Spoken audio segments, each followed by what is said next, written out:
Curran here again for another Saturday morning lesson. Hope you're enjoying these. Like I said, I'm still having fun doing them for you. Sorry I missed it last week. Was out of town, taking a little bit of a break. You might have noticed in the last video a little bit different background. So got out of the city for a little bit and hung out, did some relaxing.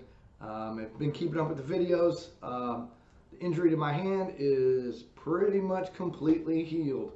So pretty stoked about that. So thanks again for joining me. Glad to be here.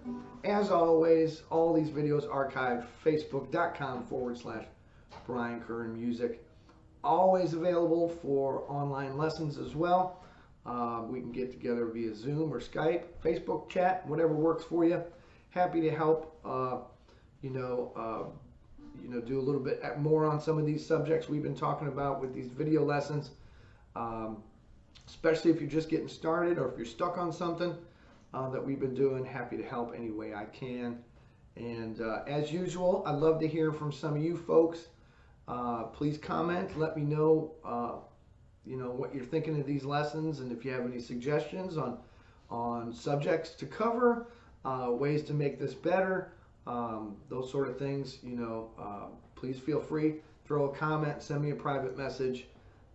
And I'd love to hear your progress or see your progress. So if you can do a little video or recording of some of the lessons we've covered, man, I sure would love to hear from you and see how you're doing. So without further ado, you might recognize that riff.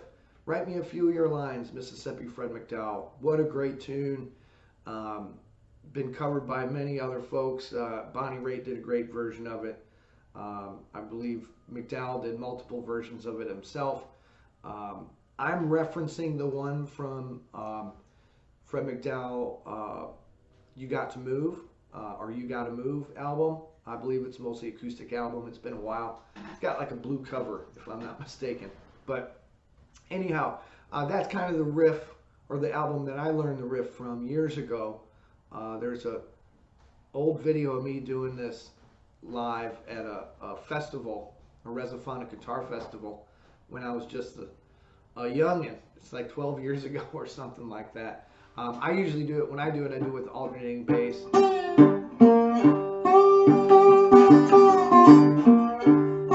Just kind of suits my style. So, official disclaimer, I'm not going to claim that this is note for note exactly Fred McDowell's version from You Gotta Move, but as usual, it's pretty darn close. Really gets you in the direction of the tune. And, I think the ultimate goal is for you to learn as close as you can to the original masters. I know some folks out there, man, they got perfect pitch. They just hear something and they play it. I wasn't blessed with that. And so I never claim that these are 100% exactly like the originals, but they're close. And like I said, I think the goal is to learn as much as you can from the original masters, like Fred McDowell, and incorporate that into your own style as you grow and evolve as a guitar player. So without further ado, and we'll quit all this chatting here and get into the song. So you might have noticed we're back on slide, obviously. We're back in open G. So D, G, D, G, B, D.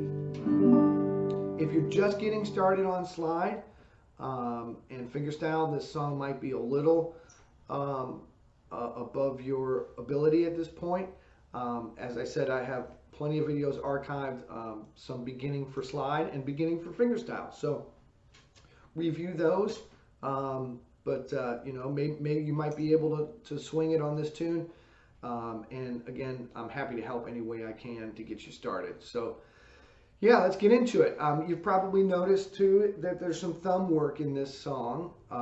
What we're going to do is break down the main riff, and then we'll talk about where that thumb goes in, because this is a very stylistically right up the alley for Fred McDowell. He would do alternating bass from time to time, but a lot of times he kind of had this really cool chunking, kind of offbeat, backbeat thing.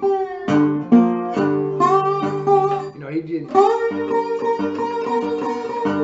really unique attack on the thumb. So very cool. But let's look at the main riff. So we're in open G. We're starting with the slide on the 5th fret of the 1st string. And we're going to trail that one down the neck, or out as I call it, because you're kind of going out and then you're coming back in, or down and up. This kind of nice fluid motion. So starting on the 5th fret with your slide, trailing that down to no specific fret. You know, it's not saying going to 3rd or 2 or 1. You're just trailing it off. It's more of a timing. It's like, I think, a beat and a half. I don't know, I don't count and play well. Best to just feel it, you know, but you're just trailing that note off. Okay? Then you're coming back in on the 3rd string up to the 3rd fret. Again, you don't have to start on 1, you don't have to start on 2. Kind of start wherever you like. More of a timing issue. That's kind of the goal note, or the target note, 3rd fret, 3rd string. So we got this. So out, in, or down, up. Now when you pull the slide off of the 1st string, or you pull the slide off of the 3rd string, and by that I'm not talking about a full-on pull-off, but in order to play that 3rd string, you might find yourself lifting the slide a little to place it, there goes a jet, to place it on the 3rd string. It's okay if that 1st string rings open, you know. This is pretty aggressive approach we're using here, and you kind of want this nice harmonic, chordal, everything ringing together kind of sound. You know, I don't want to say dirty, but it really fills things out. So if you hear, don't really worry about it so much. You know, you can cut that short with your muting your fingers. It will get cut short naturally when you play the slide on the 3rd string anyway. So don't be too concerned if you hear that. So down from the 5th fret on the 1st string, up on the 3rd string, and we're going to trail that one off and play the slide back on the 5th fret where we started. It's kind of 3 times. Da, da, da. So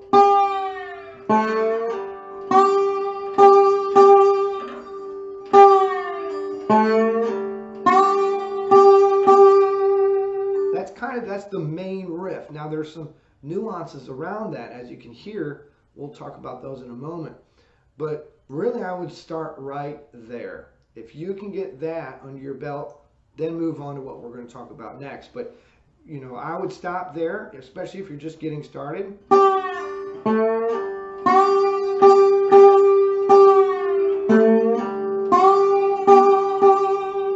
Okay?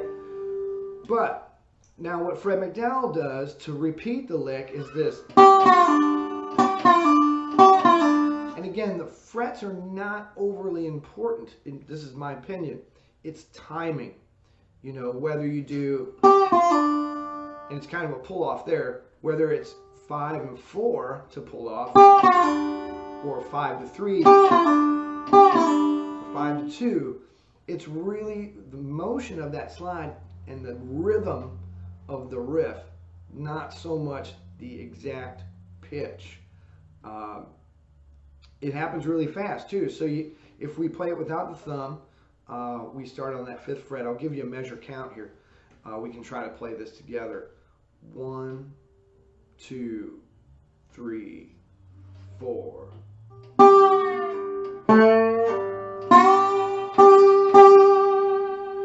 That's the main riff. Now when we start to repeat, we get this.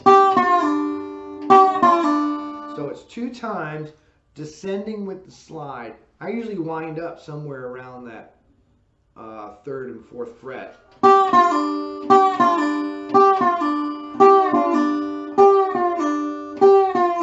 And don't worry too much about what fingers you used. Then it goes back to that 3rd string again. Same thing.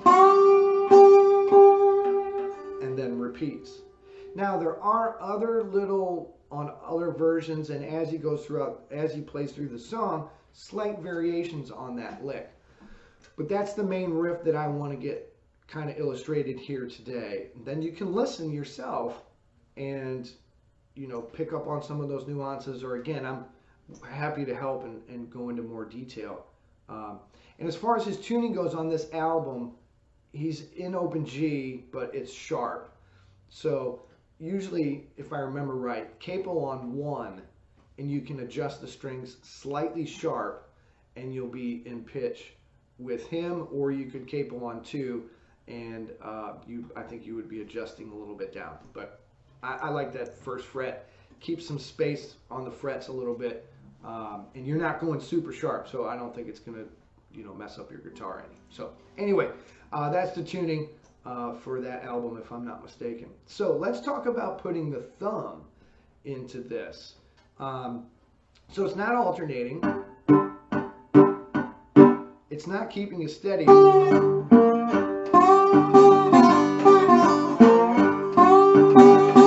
A steady downbeat. It's kind of off.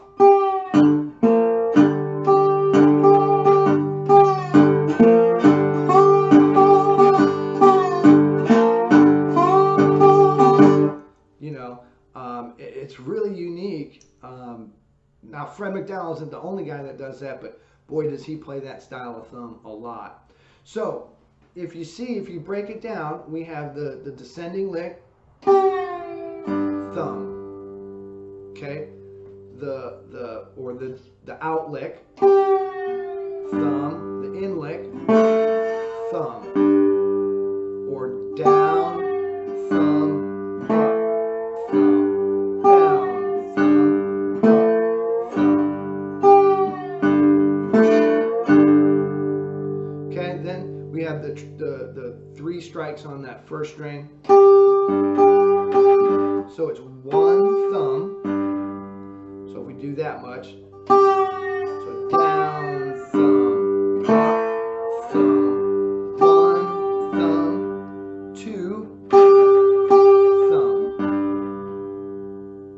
So that's really breaking things down here. So down, thumb, up, thumb, 1 thumb, 2 thumb. So let me give you a full measure count, see if you can play that with me. 1, 2, 3, 4.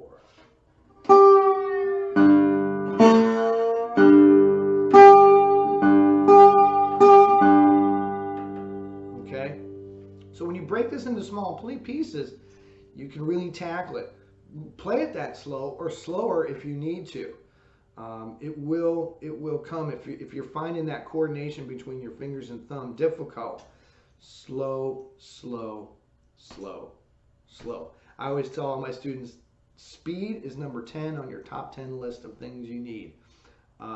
So yeah, take it that slow if you need to. Let's try again together. 1, 2, 3, 4, and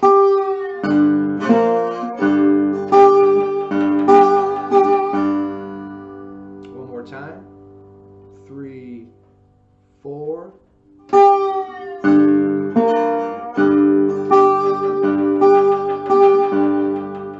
Okay, then the next part is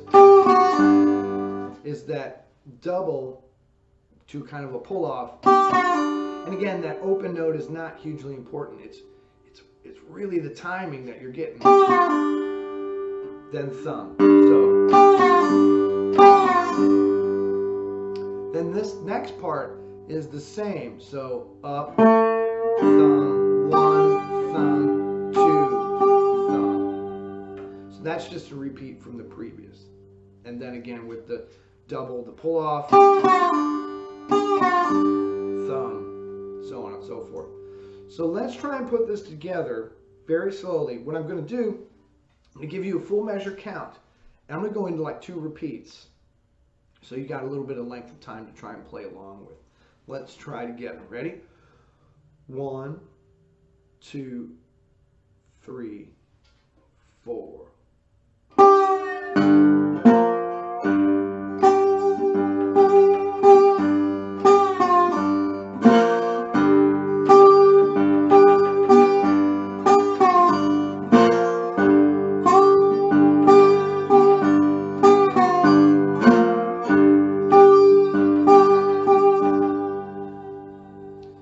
was 2 repeats, maybe even more. I wasn't really paying attention. Anyhow, but that's the main riff. Play it slow. Then you can start to get some of the groove in there. And sometimes when one of the variations of that is when he comes back from the first time. Sometimes he goes down to that 3rd fret.